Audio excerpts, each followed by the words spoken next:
So the next presentation is once you gather up the data, what do you do with it? So for this, we have cognitive Internet of Things in agribusiness. Manisha Sharma Kohli, she's the Global Offering Manager, Platform and Industry Solutions, Provider Ecosystem, at IBM Watson Internet of Things. Welcome, Manisha.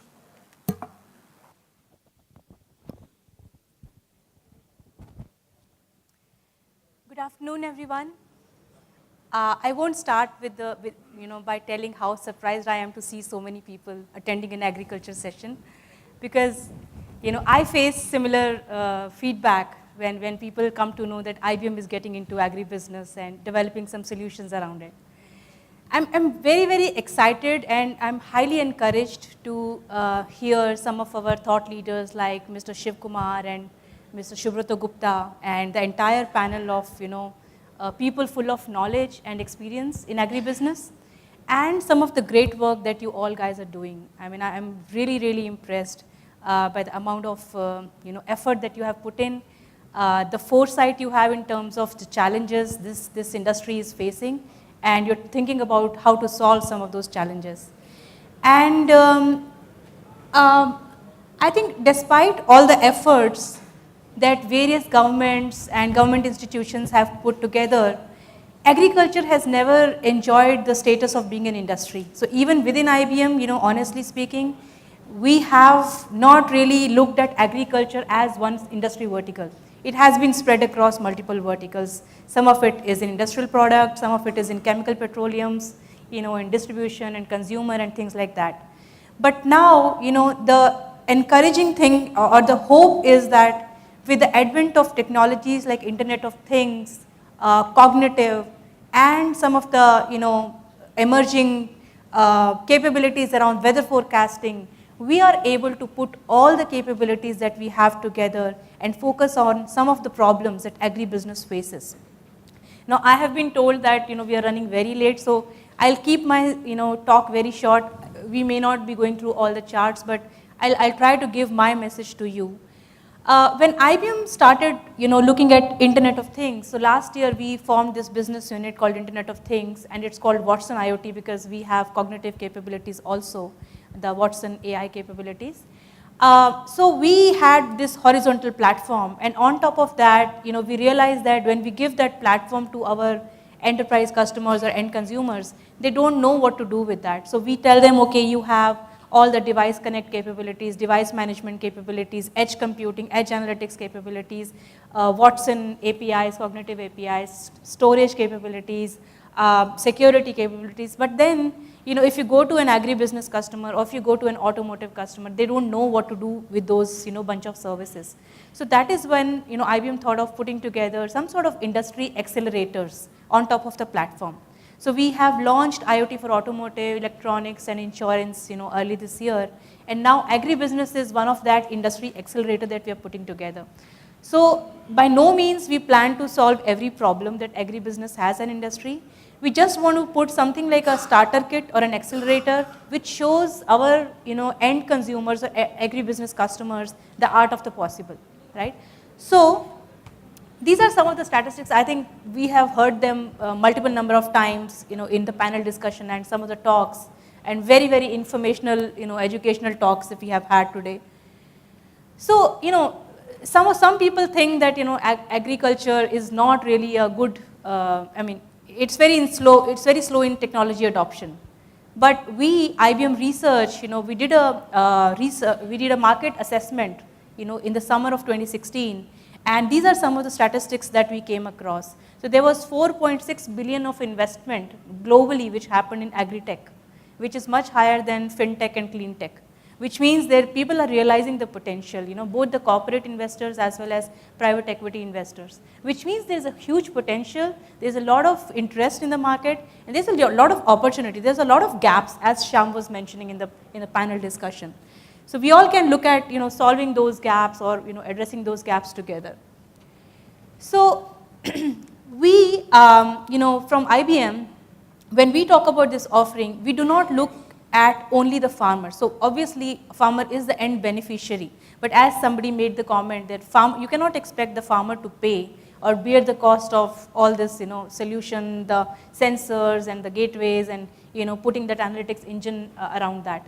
So we are focusing on the entire agri value chain, which includes your agribusiness customers, including your producers, your farm equipment companies, your agri insurance companies, banks like NABARD, your agrochemical companies like pesticides, fertilizer kind of companies, the processors, which are Nestle's and PepsiCo's of the world, and even the traders like Cargill. So there was a lot of discussion around price volatility, right? So how can we use IoT and weather forecast and things like that to bring maybe a better prediction around yield forecasting so that prices are not, that volatile as they are today, right? So we are looking at the entire value chain, and every stakeholder in the value chain, if you look at, has his own or her own pain points. And there are a set of use cases, a set of gaps that each stakeholder has today. So for example, agri-insurance, we are working with some of the global insurance companies who are saying, can we have better weather forecast or better information around how my customers are growing their crops, or how what kind of farming practices they are using, so that one, I can reduce my claims, upfront telling them some alerts and notifications. Can I give that to them? Plus, even if some damage occurs, can I use my IoT data and weather forecast and things like that to do precision underwriting, right? To make sure that farmer is really eligible for the kind of claim he is making. So that is the kind of use cases that agri-insurance customers are looking for. The banks, again, as we heard that, doing the risk assessment for the credits they are giving to their farmers, right? So what kind of practices they have followed in the past, historically, and what kind of, crop they are growing this year, and what kind of forecasts are expected, and whether these loans are really going to come back to the bank or not, right? So those kind of use cases. So like that, if you look at all the stakeholders, look at the processors, like Nestle, the kind of issues Maggie faced, if they could have, they could have had a clear visibility into the entire traceability, from farm to fork, like where the product got initially, the farm gate to the next stakeholder to next stakeholder. If they could have traced their, produce, probably they would have been in a better position to prove that, what's wrong, what's not wrong with their product. So the product recall is a major issue for the processors, right? So like that, we are looking at the use cases which are relevant for all these stakeholders, and we want people to think about how these technologies can be leveraged to solve some of these challenges for all of these stakeholders. But what we are really building as an offering, or we call it MVP, minimum viable product, is around precision farming, right? And we have heard a lot of lot of discussions have happened around how we can use the local sensors deployed in the farm, the soil moisture, humidity, temperature, and weather stations, and how we can club that data together and bring some insights out of that. What we have additionally done is we have implemented a solution around it's a remote sensing based data, data as a service. So it's a big data and analytics platform which collates data from multiple sources, including your US Geological Survey, European Climatic Forecast. We are working with Indian Meteorological Department now, NASA, and so many other sources which are available today, including the satellite imagery. So we're working with 4 to 5 satellites today, getting those imagery.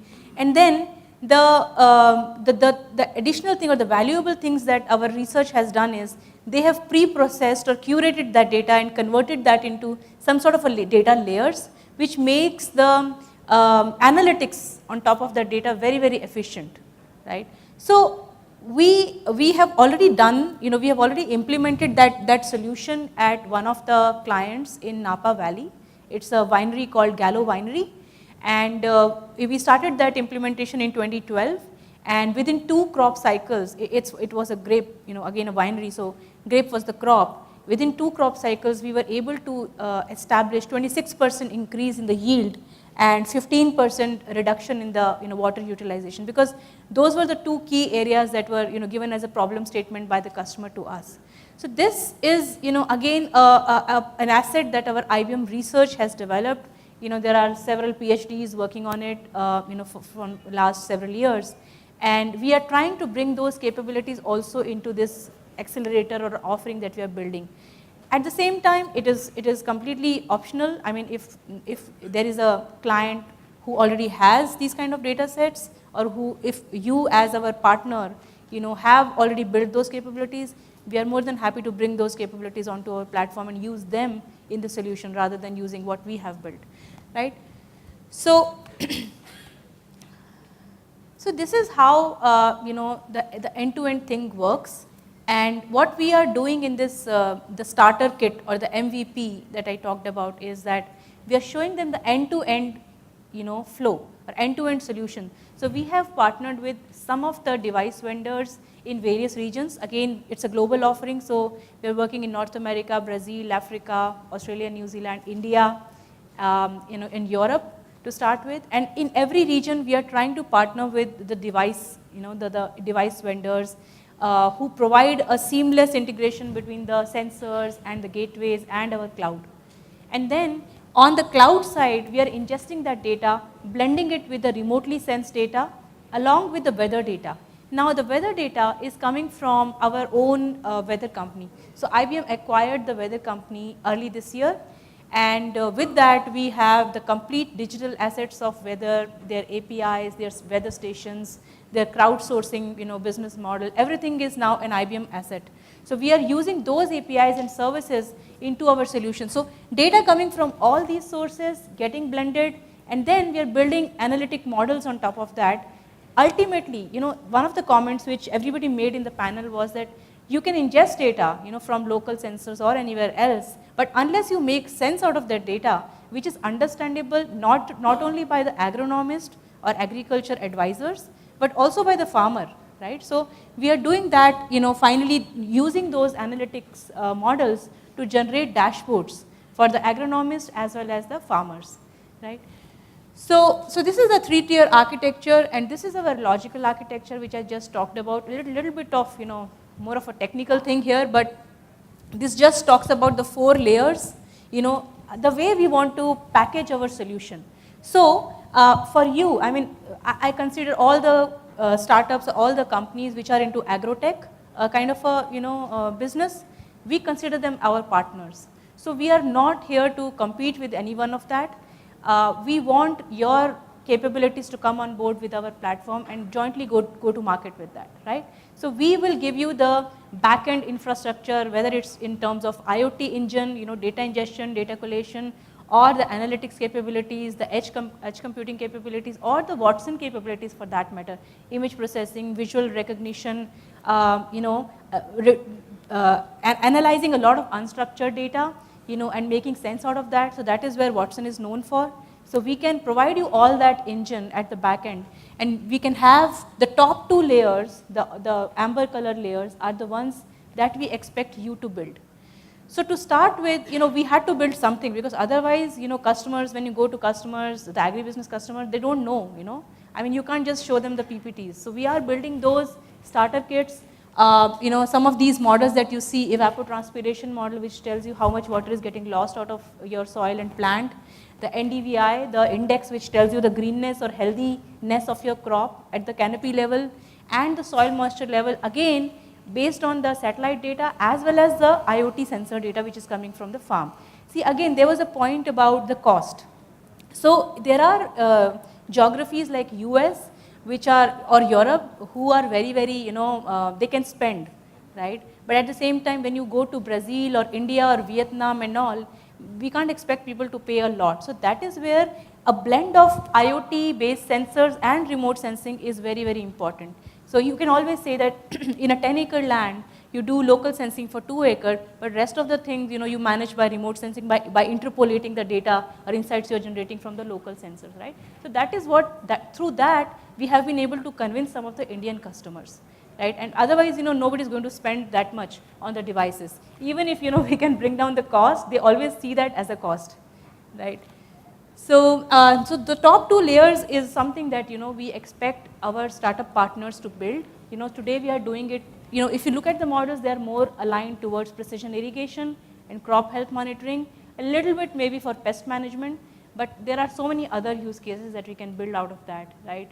So we are also trying to partner with some of the drone companies, who can click the images and give us, and then I think I just saw one of the demos, somebody was talking about live streaming of the video. Can I have a live streaming of my farm, look at how it is going and if there is anything going wrong with the crop.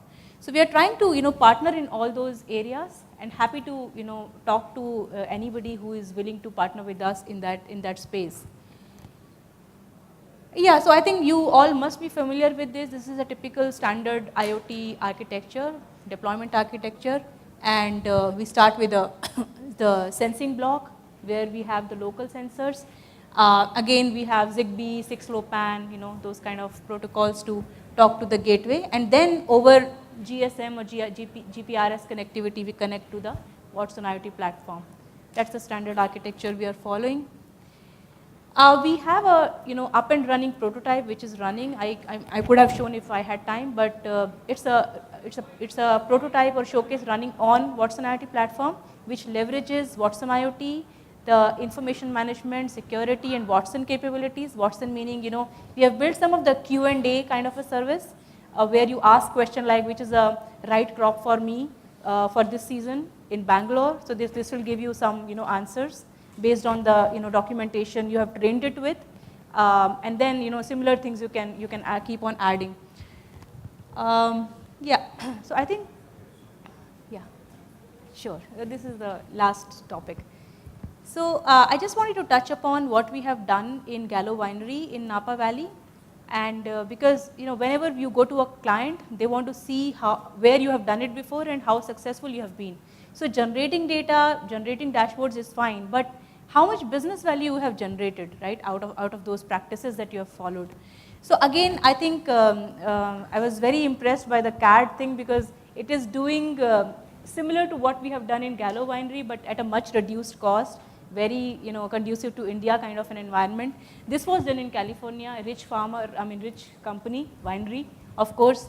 So they had a pretty sophisticated irrigation system, and it was a double drip line irrigation system where they gave us a 10-acre land, and then we divided that 10-acre land into control cells of 15 by 15 meters, and yeah, so we divided that by 15 by 15 meters, and then we used the Landsat 7, Landsat 8 satellite imagery to really map those images to the 30 by 30 block. It was 30 by 30 resolution, 30 by 30 meter resolution, and with that we were able to in real time give the NDVI, the greenness index of the crop, and again we divided the whole we had a 10-acre land where we were following these practices, and then we had a reference area where we were not doing anything, so that we could compare. And even in the trial area, we divided the whole thing into two parts, one which was focused on water minimization and one focused on yield maximization, and we followed the practices accordingly.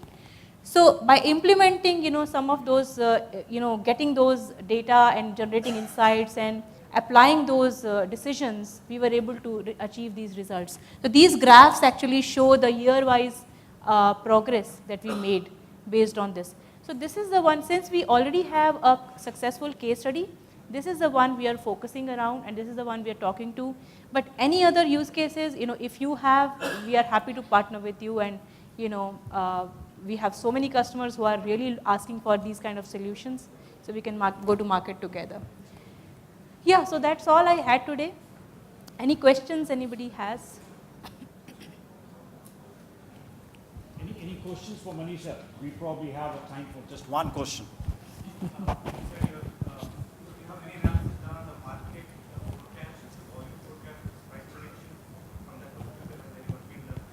So there are few research engagements going on, but I mean we don't have something commercial to offer right now. But yeah, what we are doing is we have put this baseline together, and as customers are asking for more use cases, we are building them for them. So if you have something, we can definitely collaborate and build something together. Great. Thank you. Okay. Thanks a Thank lot, you. Manisha. And just one quick piece. I'd like to give this to you.